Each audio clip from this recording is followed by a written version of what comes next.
We all realize, I hope, that eternity and time are two different animals. We live in time. We have never experienced eternity that we can recollect, at least not as I can recollect. I don't know what happened before I was born. I don't even know how a soul originates with God, but somehow the soul does originate. And when that soul comes into this world, that soul is subject to time, and the body especially is subject to time. And when you start in the first chapter of Genesis, this is what we read in verse 14. God said, "Let there be lights in the expanse of the heavens to separate the day from the night, and let them be for signs and for seasons and for days and for years." In other words, these heavenly bodies were placed in the heavens so that mankind could observe them and make a distinction between days and years and tell time by the moon, for example. That's how we do a month.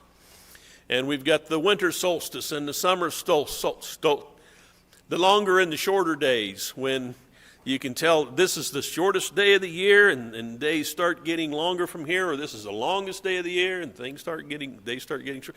We've got time.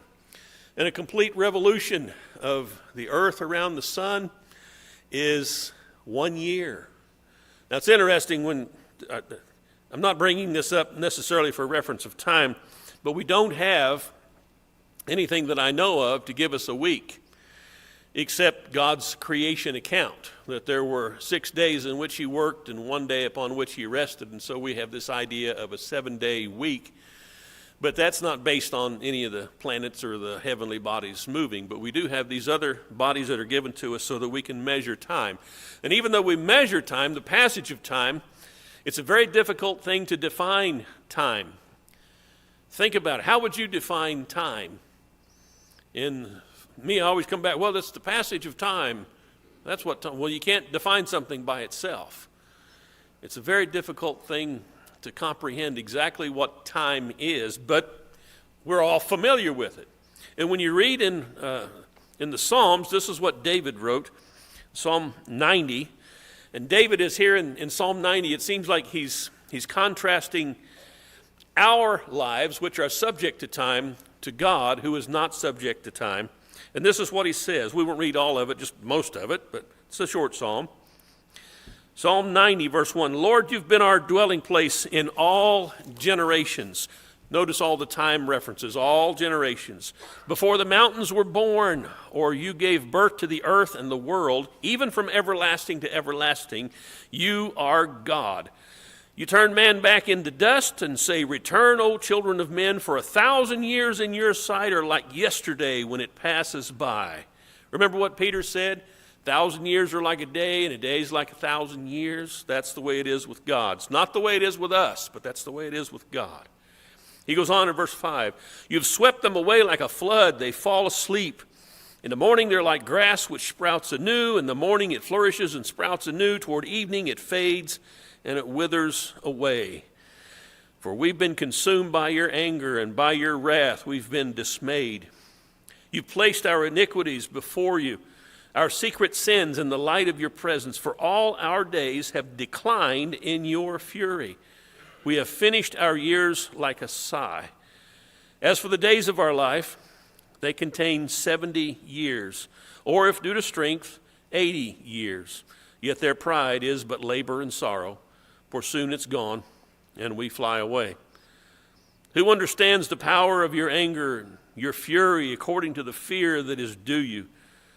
So teach us to number our days, that we may present to you a heart of wisdom." A lot of the psalm, when you read it, it sounds like David saying, well, it's all useless because we're sinners, and before God he brings our sin. And even if you think of it from God's perspective, the Bible writers often speak of God's long suffering towards us. But the whole idea of long suffering implies time. He's suffering with us over time. He's being patient with us over time.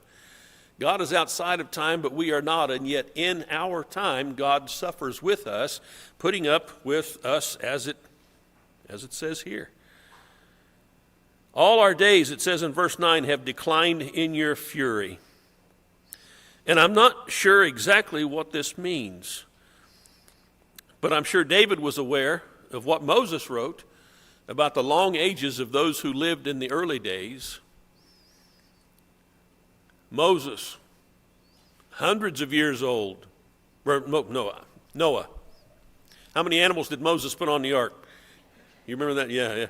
I'm thinking of Noah, and I'm saying Moses, but I'm thinking of Noah, who lived to be hundreds of years old. Adam lived to be hundreds of years old. Methuselah, of course. How old? 969. He almost made it to 1,000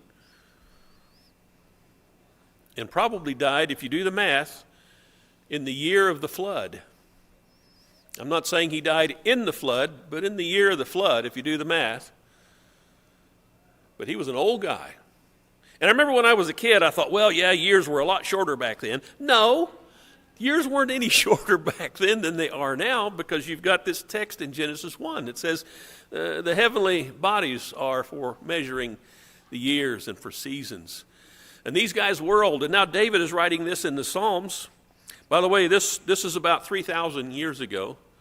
David lived about 1,000 years or so before Christ came. And he's saying, all our days have declined in your fury. The reason, apparently, that men began to live much shorter lives is because God barred access to the tree of life. And so people's ages rapidly declined. And you can see this when you go back to the genealogies of Genesis and read so-and-so begat so-and-so, and so-and-so begat so-and-so, and it gives the ages, how old they are when they had their sons. And then you see those ages declining drastically and dramatically until we get to this. And David says, if you live to be 70 years old, that's essentially your due. And if by reason of strength you make it to 80, hey, you're doing great. But then he says, even then their pride is but labor and sorrow, for it's gone and we fly away all too soon. And you have to be a little older to get a perspective on the passage of time, because I remember when I was little, and it doesn't seem like it was that long ago. You see, to me, when somebody says, oh, the 80s, we're going to listen to some 80s music. And I said, well, that's the new stuff, isn't it? And we laugh at that for a couple of reasons, because no, it's not new. That's really old. But for people in my age bracket, that's the new stuff. The 80s. And yet, how far along back were the 80s? 40 years. How long is 40 years? Well, that all depends. How old are you? Isn't it interesting that from a very young age, we want to hurry life along? The next thing, got to get to the next thing, got to get to the next thing. I must have left it in my briefcase down there, but there's a song lyric from Alabama. I do that all the time. Remember this song from Alabama? I rush and rush until life's no fun. I'm in a hurry to get somewhere. It talks about how fast his car goes, but that's life. We're always in a hurry. And when you're 5, how old do you want to be? You want to be 6? I remember I was 5 and David Gooderham was 6, and I thought, wow, one day I'll be 6. Yeah, I remember thinking that. That's the way you are when you're a kid. And you're not in school yet. You're preschool age, and then you're hoping, oh, when I get into kindergarten, and then you're in kindergarten, you think you're big stuff, and then you meet some kid that's in first grade, and it's like, oh, man, I got to make it to first grade. Yeah, time's up. Right there it is. Time's up. And when you're in grade school, you think, man, if I could just make it to junior high, and you're in junior high, man, I'll be a big something or other when I'm in high school. And you get in high school, oh, where are you going to college? It's always the next thing, the next thing, the next thing. And when you're young, you don't know to enjoy those days, because when you get old, you think, man, if I could only be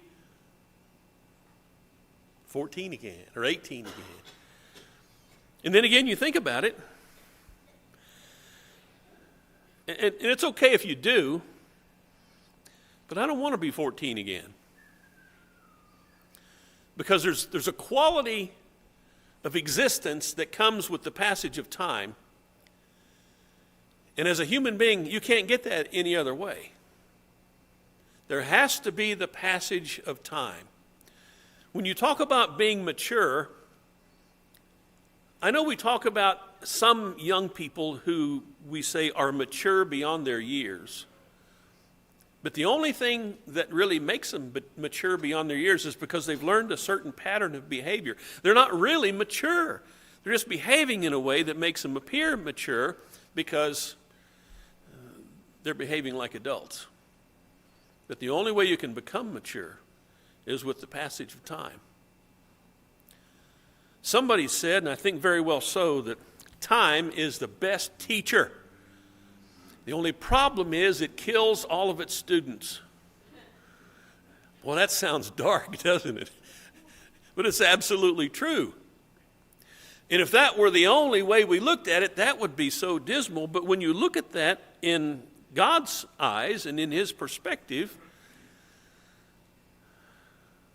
time is a friend. The long suffering of God takes place through time, and he puts up with us. He waits for us. As a matter of fact, not only does he wait for us and suffer along with us, but when you read the prophets, they talk about the blessings that come on those who wait upon the Lord. What did Isaiah say, the famous passage? They who wait upon the Lord, what will they do? They'll mount up with wings like eagles. Waiting on the Lord. How many of you like to wait? I'm not asking for a show of hands. I'm just asking a question for the sake of thought. If you can learn to wait, you have a quality about you that you can't buy with money. All of you guys who were in the service have probably told somebody else the way it was in the service. What do we say about the service? Hurry up and wait. Isn't that a weird thing to say? But if you're in the service, you know exactly what that means. Hurry up, hurry up, hurry up. Now, wait. And I've told people about my job when I was in the service, and I hear other guys in the service saying the same thing. It was 90% slack time and 10% panic. And in the 90% slack time, you're just waiting because you got orders coming, or you got a work order coming, and you're waiting. And you even get the work order, and they send you out to do whatever you're supposed to do, and you say, well, hold off, stand by. Okay, we're standing by. And you wait, and you wait, and you wait. Boredom. Everybody hates boredom, but what is boredom? Define boredom. Boredom is the passage of time without the engagement of the mind. That's really all it is. If you can keep your mind engaged, well, when does time fly? Time flies when we're having fun. There's a relative nature to time, and I don't want to get into Einstein's theory, but we all understand how that works. When you're doing something that's unpleasant that just seems like it takes forever, or when you're doing nothing at all. I remember one of the first jobs I had when I got out of the service. It was hard to find work, southern West Virginia, but I got a job sacking groceries. And it was impressed on me how much faster the day went and how much more enjoyable the day was when the store was busy. Customers are coming in left and right, buying groceries. I'm sacking those groceries, and before I know it, man, the day's over.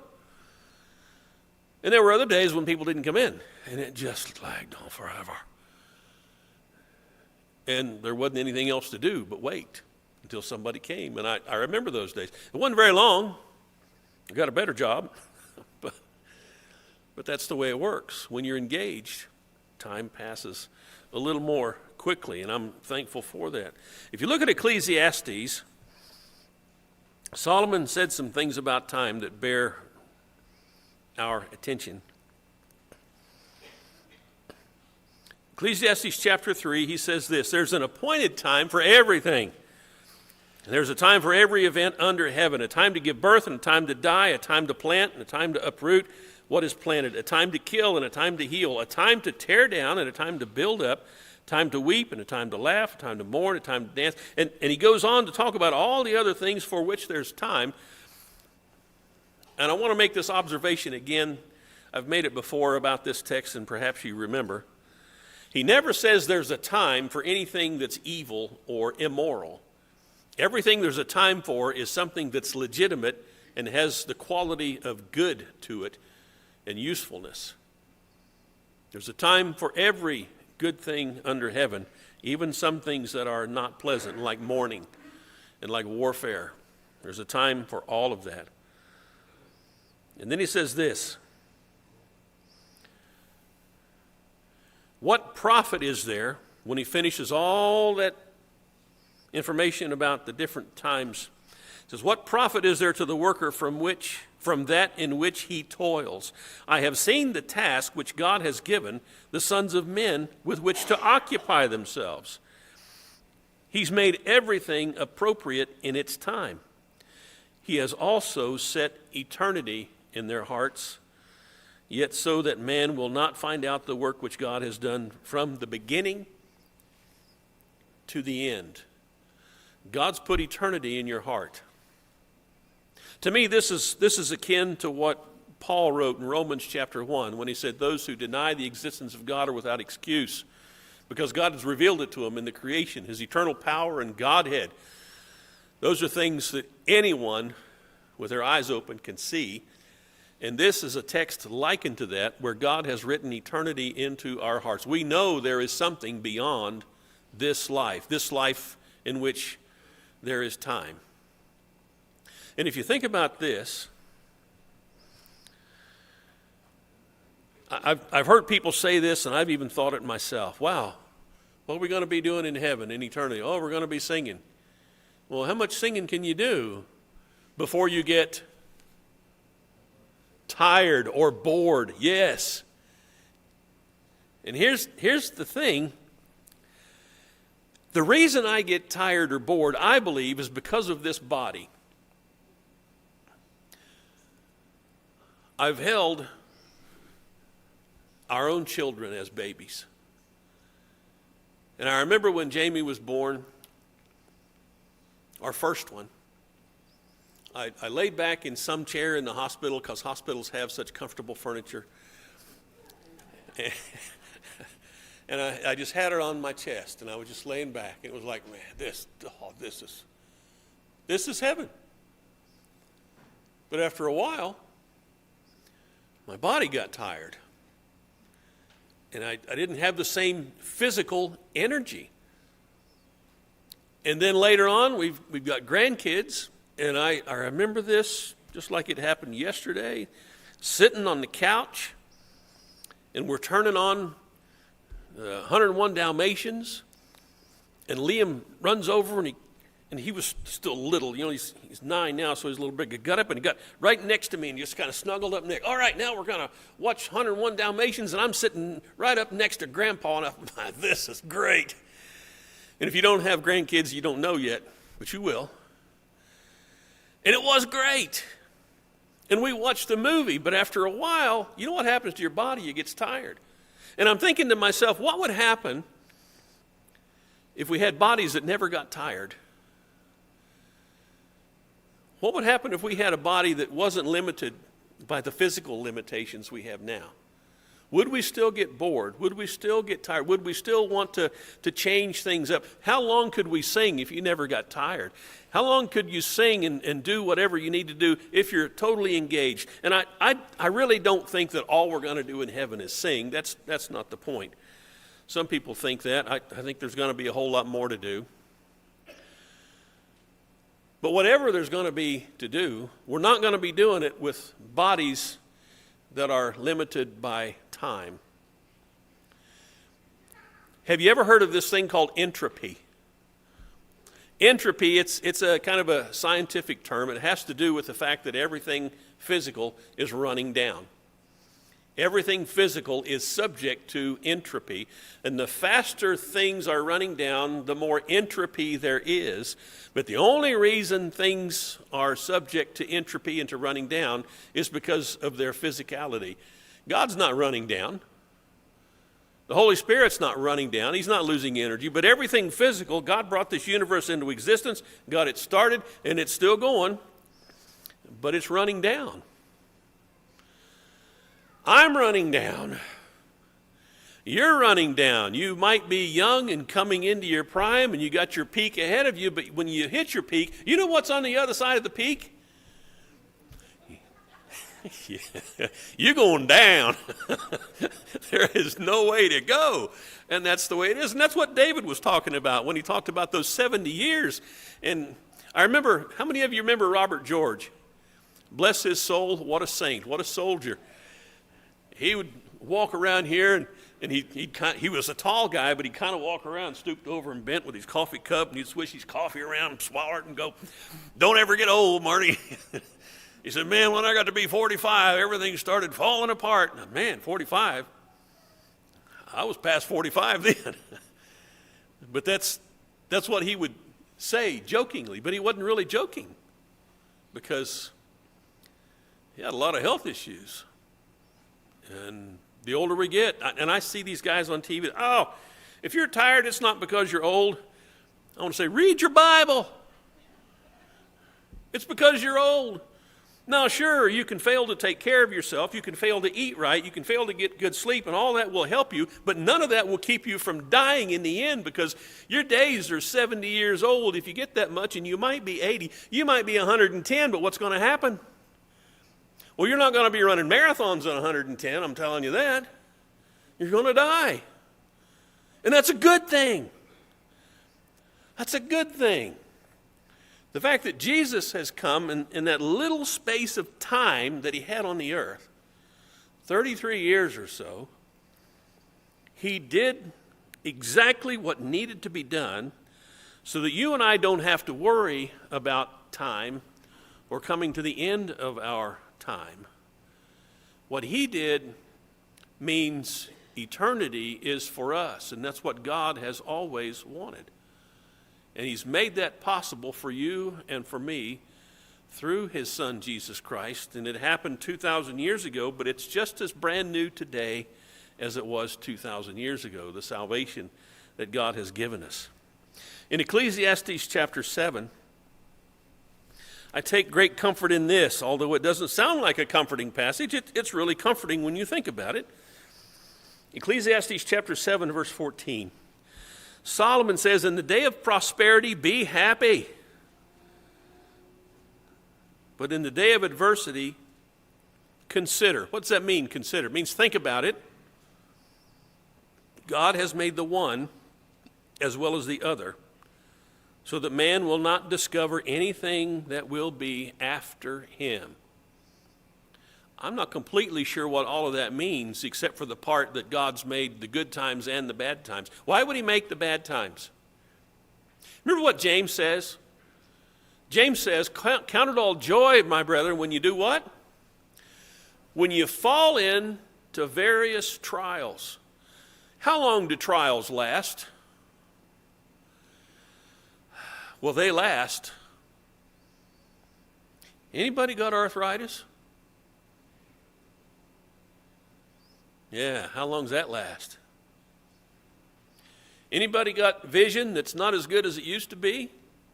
And you keep, how long do your arms have to be before you can see what you're trying to read? And that's just an irritation. Anybody got a wayward child? Time is what we face day in and day out. And when God says he's made the good day as well as the bad day, that tells me when I'm in the bad day, when I'm in the time that I'm struggling and I'm hurting, that's not necessarily a bad thing.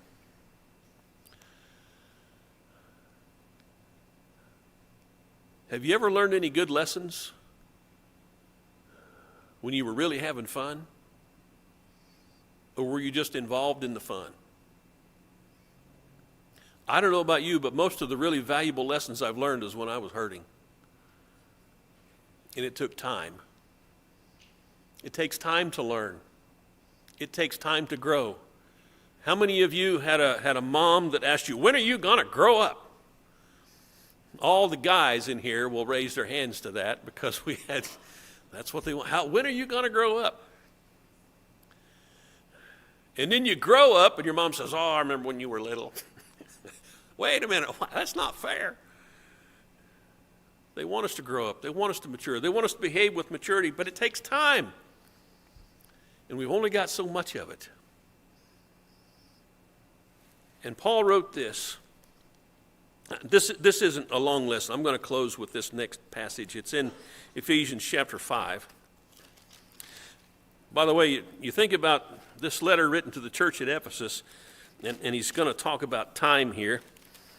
But do you remember what happened in Ephesus according to what Luke wrote in Acts?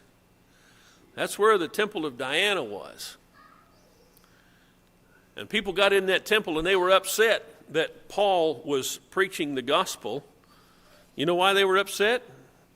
Because they knew that if he convinced people that Jesus was the real God and Diana wasn't the real God, the people would stop buying these little images of Diana and their livelihood would be in danger of being gone. It had nothing to do with the truth about who was God. Why? Because their lives were so focused on the brief amount of time that they had here. That's all they were worried about. What's going on here in the here and now, and what can I do to make money for the here and now, because that's really all that they cared about. And Paul was trying to preach to them the eternal God who lived outside of time and who has eternity prepared for us. And so that's the town in which he was doing that work. And so for 2 hours in the Colosseum, they cried out, "Great is Diana of the Ephesians." 2 hours. That's a long time to cry out anything. And that's not much of a lyric, is it? Great is Diana of the Ephesians. Great is Diana of the Ephesians. Just keep repeating that over and over and over. And for 2 hours, that's what they did. And so Paul writes to the church at Ephesus. And he says this, verse 15. Be careful how you walk, not as unwise men, but as wise, making the most of your time. Why? Because the days are evil. Man, what's he mean by that? That sounds depressing. That sounds pessimistic. It goes on to say, so then do not be foolish, but understand what the will of the Lord is. If we understand what the will of the Lord is, and we do as Paul instructed the Ephesians to do the will of the Lord, that'll change the evil of our days. And we only have so many. And I look back on my life, and I'm not like you guys. I've got some things I regret. And yet, God is long-suffering with me. He's taking the time out of his eternity to put up with me. And one of these days, he's coming back for me, and he's coming back for you. And that's the day that you and I want to be ready. But that readiness doesn't happen like that. That readiness can only happen over time. Because that readiness can only happen with faith. And if you think about it, you can't have faith in an instant. The only way you can exercise faith is over time. So how is your faith and the timing of your faith tonight? We're going to stand and sing a song of encouragement. If you need to obey the gospel tonight or talk to somebody about obeying the gospel, if you need a prayers of this congregation, that's what we're here for. Let's stand and sing the invitation song for anybody who's subject to it.